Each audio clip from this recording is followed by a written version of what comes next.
So OpenAI just dropped this pretty bold paper outlining their vision for a super intelligent future.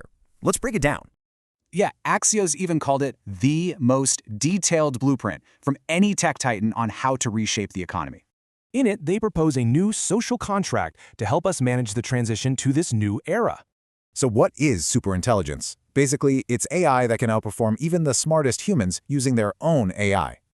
And get this, they're comparing this moment to massive societal shifts, like the New Deal. If you remember, the original New Deal included huge programs designed to redistribute wealth back to labor. Their economic plan? Things like a public wealth fund and a bunch of new taxes on capital and AI profits. But here's the real headline grabber, a government-supported pilot for a 4-day work week with full pay.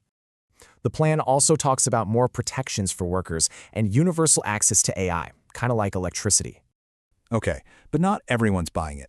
This vision is getting some pretty intense scrutiny. Let's see why. One critic even called the paper a policy-mercial, basically a product pitch dressed up as serious policy.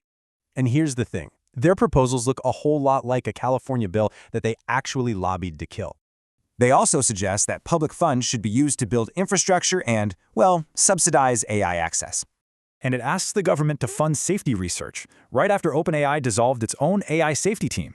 But it's not just about hypocrisy. There's a much deeper ideological debate happening here.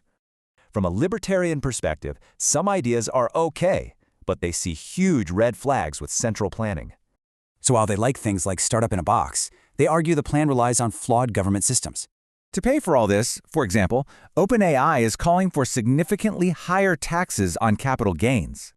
But critics say that exact policy would just stifle the investment that creates innovation in the first place. All of these arguments really boil down to one fundamental question: who gets to hold the power?